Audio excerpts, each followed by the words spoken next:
So this is the Gospel of Mark, Mark for Beginners. This is lesson number 4. And the title of this lesson is Jesus, Lord of All. And if you're following along in your Bibles, I'll throw the scriptures up on the screen, but you can open them to Mark chapter 4. So let me just review a little bit what we've been doing so far. In our study, we've seen that Jesus has begun to demonstrate His divine abilities and His divine person through His teaching and through His miracles. That's what Mark has been telling us for 4 chapters. And the reaction to Him is very strong but mixed. So everyone is amazed at both His deeds and His words, but some are skeptical and confrontational with the Lord. So last week we looked at a series of 7 instances where He was accused of all kinds of sins, even insanity by the Jewish leaders that thought He was crazy. And even His family came to get Him and kind of bring Him home for arrest. And His response to these always confirmed that what He did because of who He was and exactly according to God's word. So after these confrontations, these 7 confrontations we looked at last time, we see Jesus continue to teach, but now He's going to be teaching using parables. And He's using parables in order to create less turmoil. Because the things that He's saying, the things that He's doing, stirring up the people, so on and so forth, He's still got a ways to go to complete the task that He has. He can't be always in the middle of a riot. So He begins teaching in parables. And in this way, the believers and the disciples, they continue to be taught, but the suspicion of the Jewish leaders was not aroused. And so that's one of the reasons He used the parables. Okay, so the next section, we're going to contrast what has just taken place. In the 7 previous encounters, there was skepticism, there was disbelief, there were even accusations and confrontation. In the next section that we're going to look at tonight, Jesus encounters 4 situations or groups of people who witness His power, but they believe. And that's what Mark is doing. He's contrasting those who didn't believe, those who were confronting, with now people who actually believe the message. Okay? So for these people, Jesus is not only a great teacher and miracle worker, He's also the Lord of all situations. All right? So let's take a look at chapter 4, beginning in verse 35. Now when I say the Lord of all situations, I mean that in different ways, Mark is going to show Jesus' lordship over various areas of life that had complete power over ordinary people, but not power over Jesus. Okay, so first example, we see Jesus demonstrating the fact that He's the Lord of nature. Chapter 4, beginning in verse 35 says, "On that day, when evening came, He said to them, 'Let us go over to the other side.' Leaving the crowd, they took Him along with them in the boat, just as He was, and other boats were with Him. And there arose a fierce gale of wind, and the waves were breaking over the boat, so much that the boat was already filling up. Jesus Himself was in the stern, asleep on the cushion. And they woke Him and said to Him, 'Teacher, do you not care that we are perishing?' And He got up and rebuked the wind and said to the sea, 'Hush, be still.' And the wind died down and it became perfectly calm. And He said to them, 'Why are you afraid? Do you still have no faith?' They became very much afraid and said to one another, 'Who then is this, that even the wind and the sea obey Him?'" So after a series of teachings and miracle healings, Jesus sets to cross the lake of Galilee. And He falls asleep in a cushion on the boat.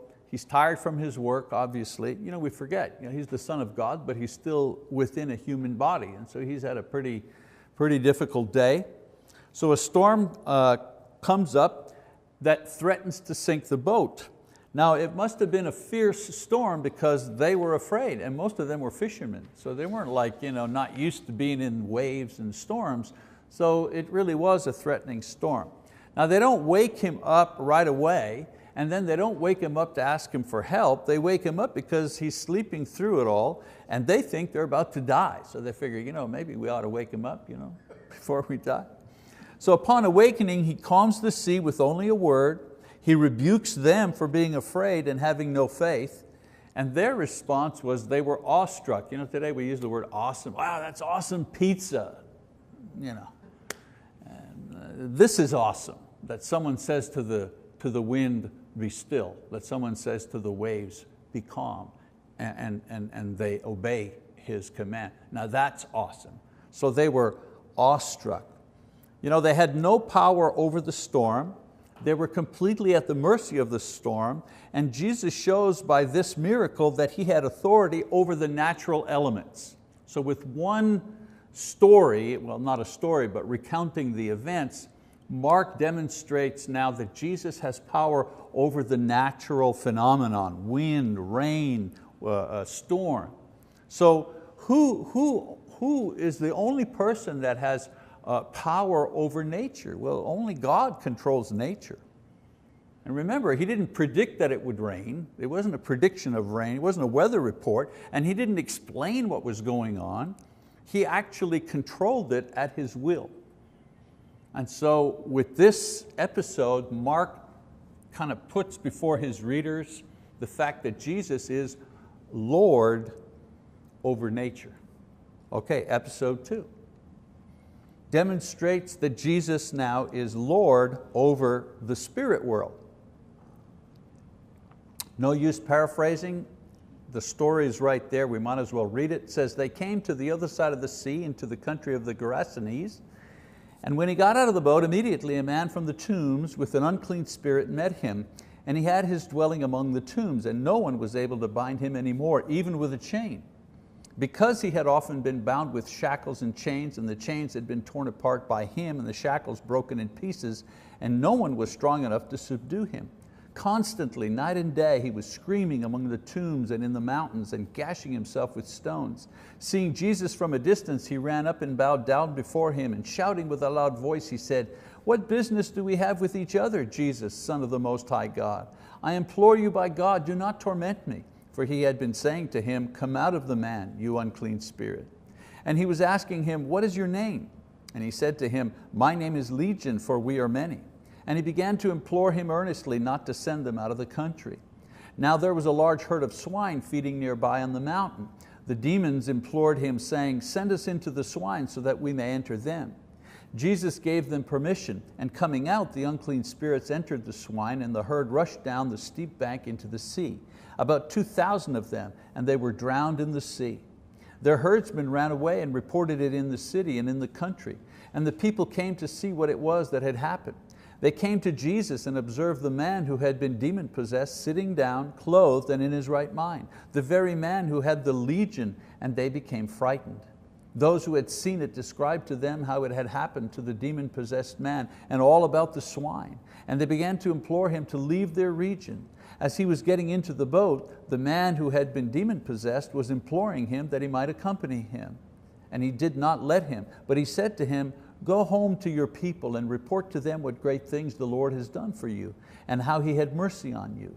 And he went away and began to proclaim in Decapolis what great things Jesus had done for him, and everyone was amazed. First they were awestruck, notice, they were amazed.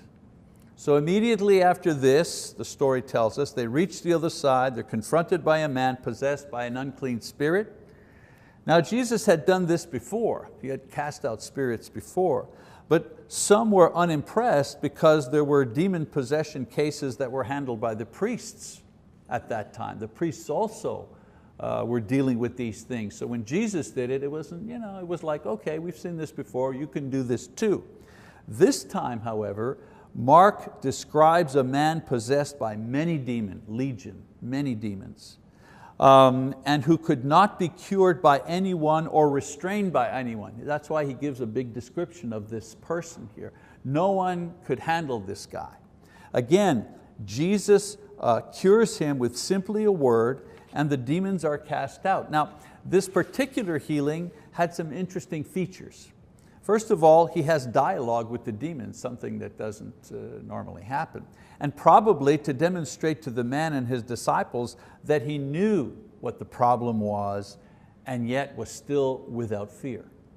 Also, Jesus sends the demons into a nearby herd of swine, probably an area here where there were Gentiles, because there were no herds of swine among the Jews, of course. Some people think that he did this to reassure the man that the demons were truly out of him and they were physically somewhere else. So Jesus dealing also with the issue of faith in this man. And then the destruction of the swine, some people often question that, but is not a man's life worth more than a herd of pigs? Let's face it. So the people of the town, they're angry, they're frightened, they didn't ask for a remuneration for the pigs, they just wanted Jesus to leave them alone.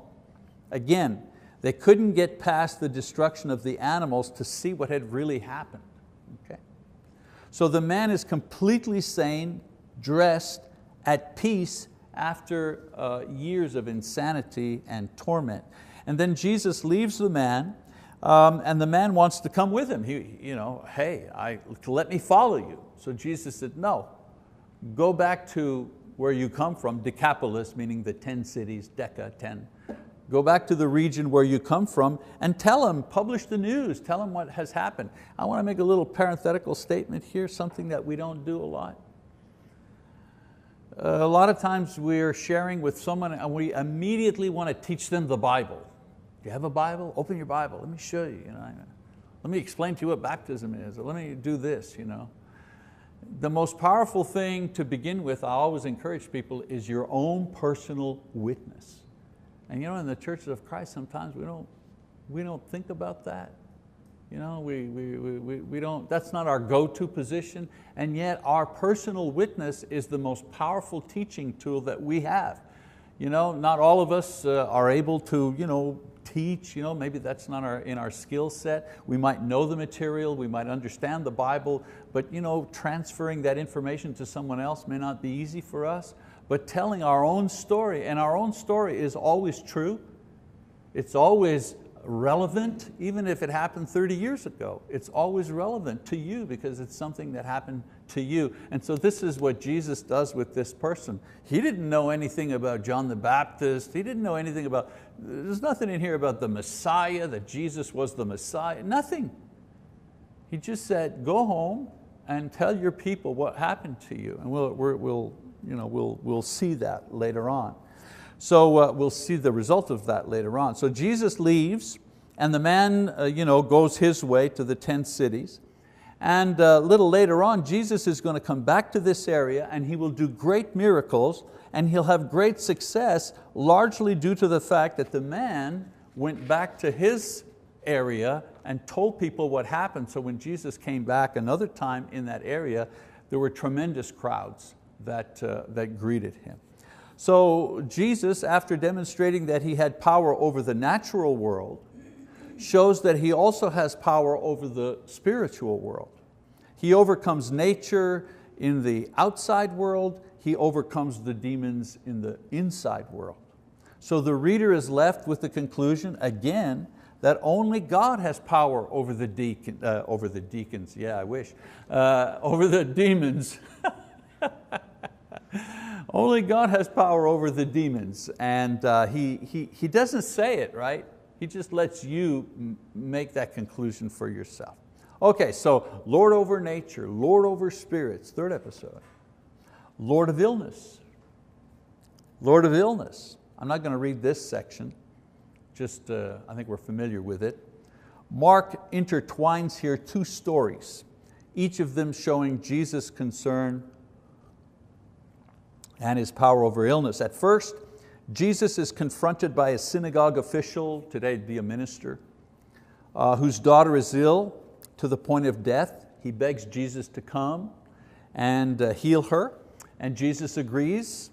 But on his way, he's interrupted by a woman who secretly touches his cloak with the point of being healed from her own disease. And we find out that she has an issue of blood, hemorrhaging, constant hemorrhaging.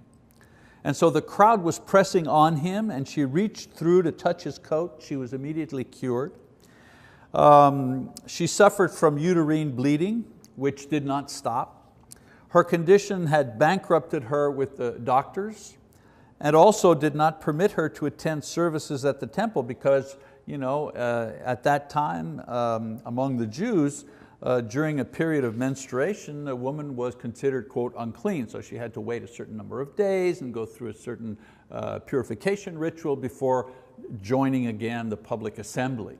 But this woman, because of her hemorrhage, was never clean. She was always considered unclean. And so it wasn't just the physical suffering, but it was the social suffering. She could not fellowship. She was cut off from a very major part of the lifestyle of that culture.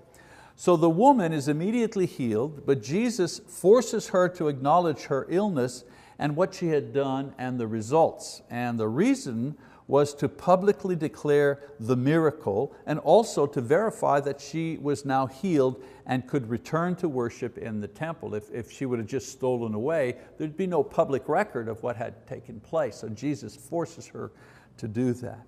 Now, a disease that had been treated for years, that was not mental or spiritual in nature, it wasn't demon possession, that was uniquely female in nature, Jesus heals without saying a single word. I watch sometimes faith healers and the big show on TV and so on and so forth. Lots of words, lots of action, lots of music, lots of drama. Here, he doesn't even say a word. She just touches him and she is healed.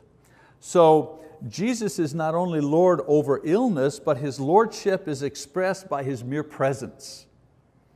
Okay, so third, Lord of illness. Fourth, Lord over death. Lord over death.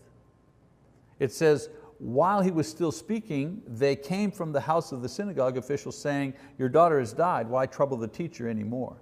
But Jesus, overhearing what had been spoken, said to the synagogue official, do not be afraid any longer, only believe. And He allowed no one to accompany Him except Peter and James and John, the brother of James. They came to the house of the synagogue official, and He saw a commotion and people loudly weeping and wailing. And entering in, He said to them, why make a commotion and weep? The child has not died, but is asleep. They began laughing at Him. But putting them all out, He took along the child's father and mother and His own companions and entered the room where the child was. Taking the child by the hand, He said to her, Talitha cum, which translated means, little girl, I say to you, get up. Immediately the girl got up and began to walk, for she was 12 years old, and immediately they were completely astounded. And He gave them strict orders that no one should know about this, and He said that something should be given her to eat. So Mark continues the narrative with the story of the synagogue leader's daughter. A report comes that she has died, and the father gives up hope. He's ready to accept the fact that his daughter was dead. And Jesus offers him hope, telling him only to believe and not to be afraid. So when he arrives, the professional mourners are there, and as well as a crowd of people who laugh as he announces. The interesting thing there is that he gives even those people a chance to believe. He could just walk by and say, could you move over please? I'm here. But he gives them a chance. She's not dead, she's just asleep. They knew who he was. He was no stranger. He was probably the most well-known person of that era in that community. He gives them a chance to believe and they don't. So the only people who witness the miracles are the ones who believe. So he brings his companions, the mother and the father, everyone else is put out.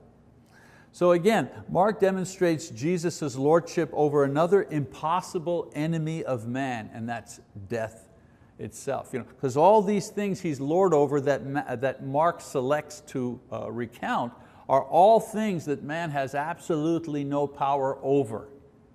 If it was a political thing that Jesus did, or a military thing that Jesus did, or a construction thing that Jesus did, well, men have some sort of power over those type of things.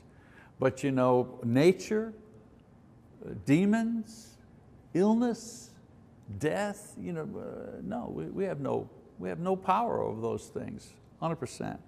So the 4 episodes establish Jesus as one with divine power to overcome these things over which man has traditionally had little or no control: nature, the spirit world, illness, and death.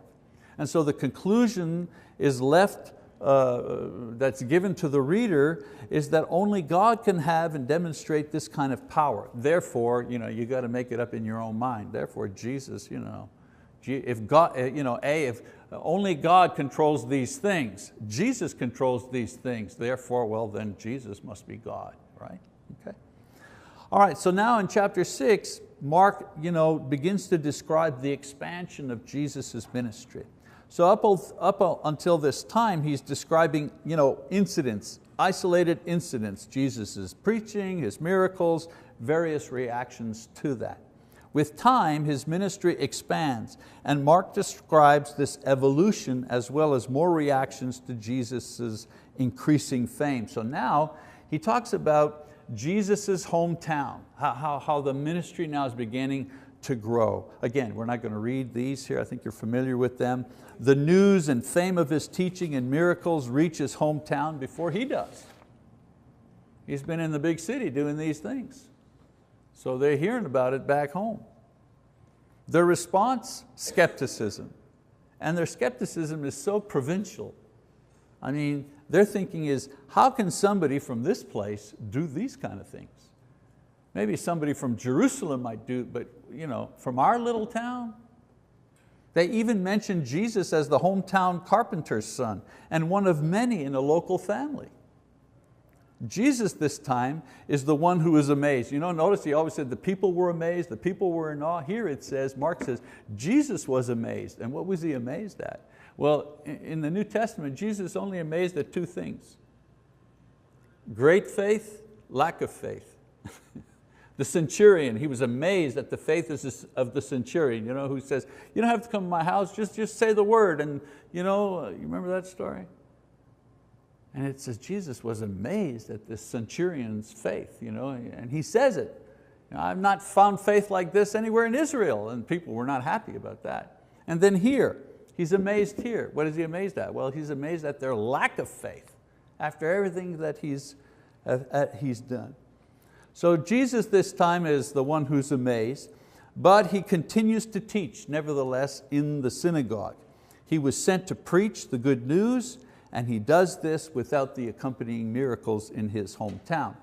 Another example of his expanded ministry, he sends out the 12. All right, verses 7 to 13. Again, not going to read that. So time is moving on. He can only be in one place at a time, so he sends out his apostles to kind of replicate his ministry, gives them the ability to do miracles, gives them the charge to preach, gives them instructions about their conduct and their ministry. He says to them, He will provide for them. Don't bring extra stuff. I will take care of everything you need. He tells them to stay in one place. When they receive you, He said, stay in one place.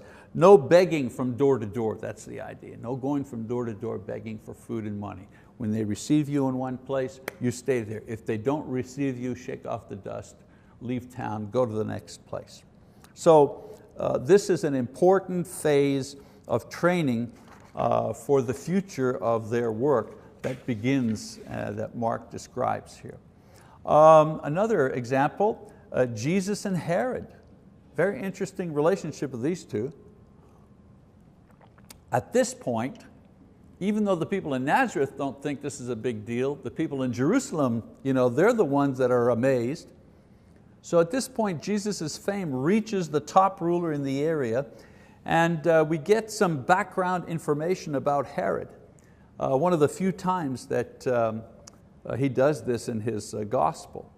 So Herod and his sons had gained power in the area through political collusion with Rome. They bought it. Scheming, he wasn't like a real king. He bought his position.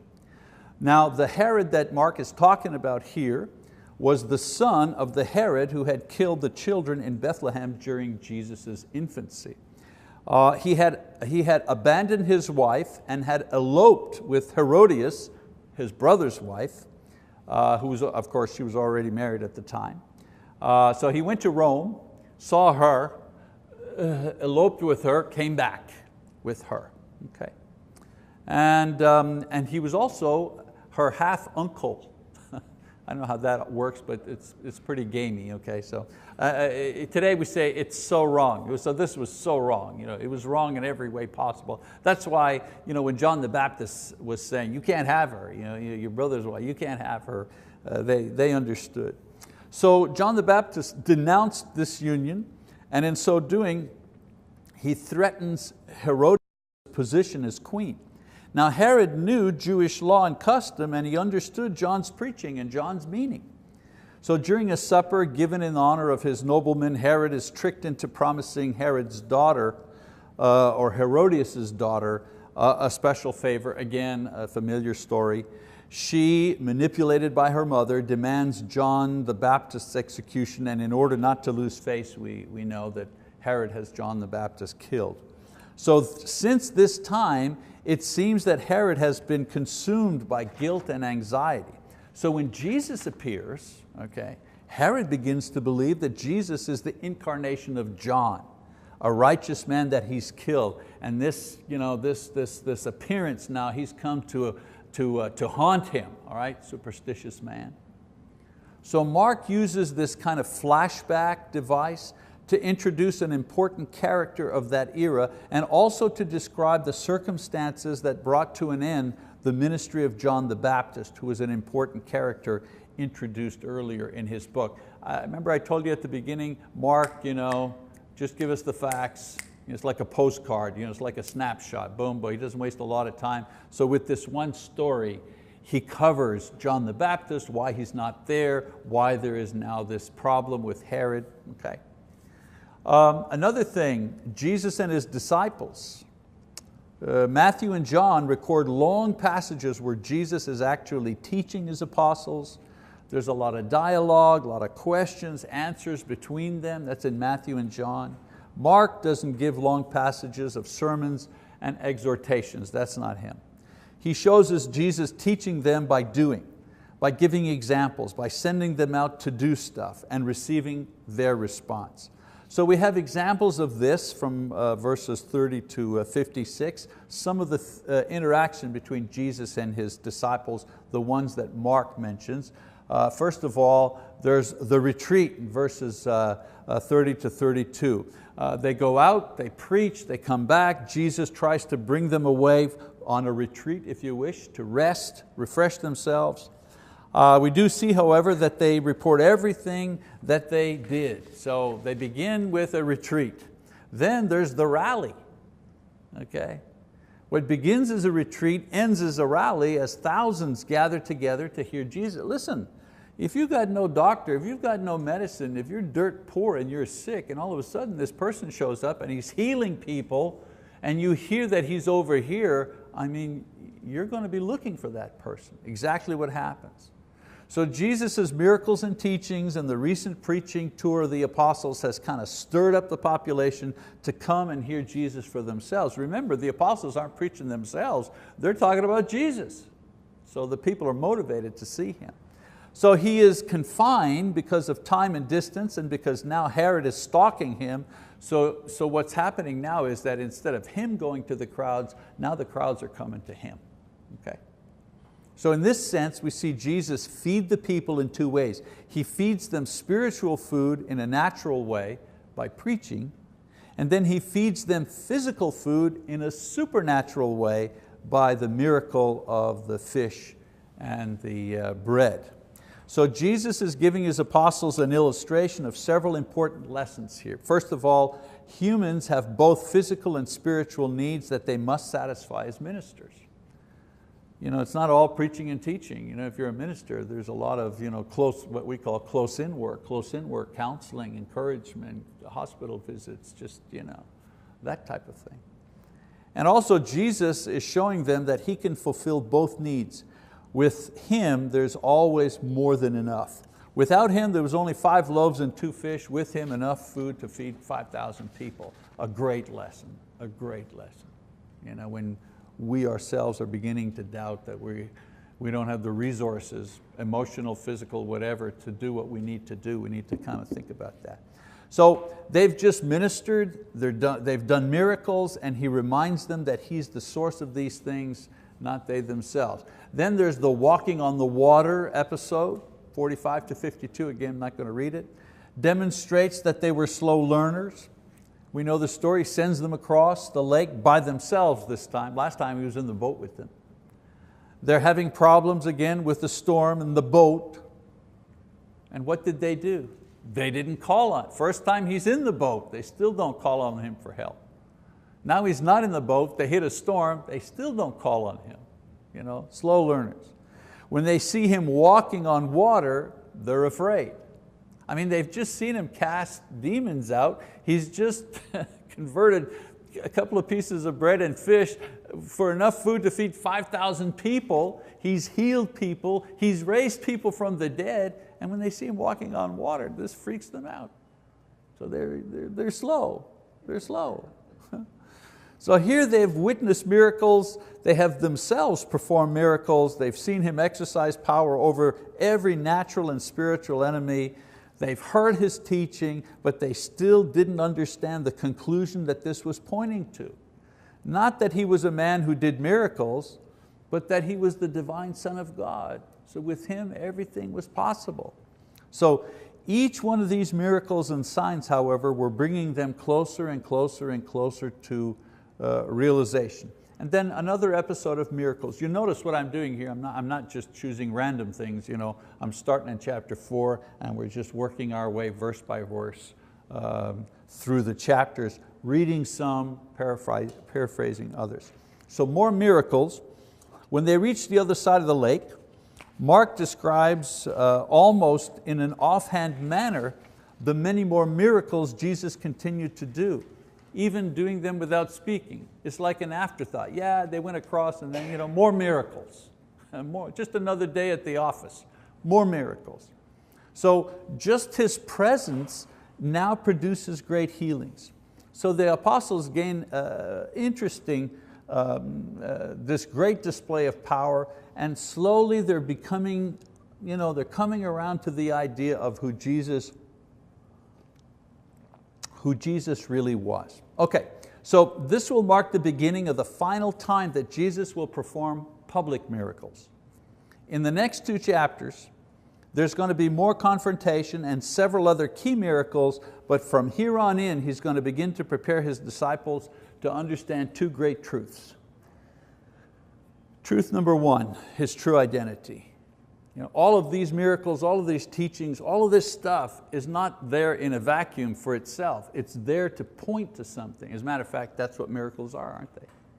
Miracles are phenomena that point to something. So the miracles point to him as the Son of God, as the Messiah, although Mark doesn't focus so much on the idea of him being the Messiah as Matthew does, because Matthew's writing for Jews. So for Jews, it was important that he proved that he was the Messiah from Scripture. Mark has a different agenda, a different type of people reading his thing, so he's less concerned about him being the Messiah, but more concerned about understanding the divine nature that he has. And then the second reality or truth that they need to understand is the true mission. The mission wasn't miracles. The mission was the cross. And he's pointing them to that. The cross is coming. And they need to understand he's the Son of God so that they can grasp the idea that he can resurrect. Because he's also going to talk about, they'll kill me, but I will resurrect. If he is the Son of God, then that is not out of his reach, right? So those who claim to be faith healers today, they forget the original purpose of miracles, to witness to the divinity of Christ. That was one of the original reasons for miracles, to witness to the divinity of Christ and also to witness to the truth of His word. The apostles were preaching and they were saying, this is the truth, we saw it with our own eyes, the resurrection, so on and so forth, and people would say, why should we believe you? And then the apostles would heal someone or raise someone from the dead or do a miracle, and that would be the answer. That's why you should believe me, because God has given me the power to do things that men cannot normally do. Today, obviously, I don't need to witness a miracle to believe that Jesus is the Son of God. I've got this here. This is my proof. This is my text. The miracle's in here, eyewitnessed by the apostles. Okay, so this is why Jesus and the early disciples did the miracles. All right, today we don't have miracles, but I just want to say one thing here before we finish. We have a thing called providence. the providence of God. And a lot of times we underestimate what providence is. We just think, oh, providence, God is being nice to us, or oh dear Lord, help me find a parking spot. Oh, the providence of God, a parking spot. The providence of God is God working in your life. So if I pray, if I've got cancer and I pray, Lord, please, if it be your will, put me into remission, help me overcome this disease, blah, blah, and I get better. That's not a miracle, that's the providence of God working, the answer to a prayer. God is powerful, obviously, and He works in powerful ways in our lives. A miracle is I fall on a train track and the train goes over my arm and I don't have my arm anymore. And then somebody says, oh, watch what I can do. In the name of Jesus, He puts His hand on my shoulder and a new arm comes out. Oh, okay, that's a miracle, okay.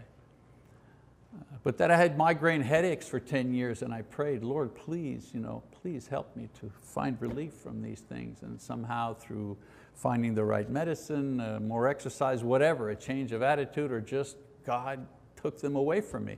That's not a miracle. That's the providence of God. God working within the rules and using rules we don't even know about to help us. Those aren't miracles. It's when God goes against the rules. Okay? Someone who is dead for 3 days, and stinking like Lazarus and rotting, and then Jesus comes along and brings him back to life. That's a miracle. It goes against all the rules. Okay? All right, so that's Mark. That's where we're at in Mark. We're going to continue chapter 7, read on. Our goal hopefully is when we're done, you will know the book of Mark and you will know what it's about, some of the key ideas in it. All right, thank you very much.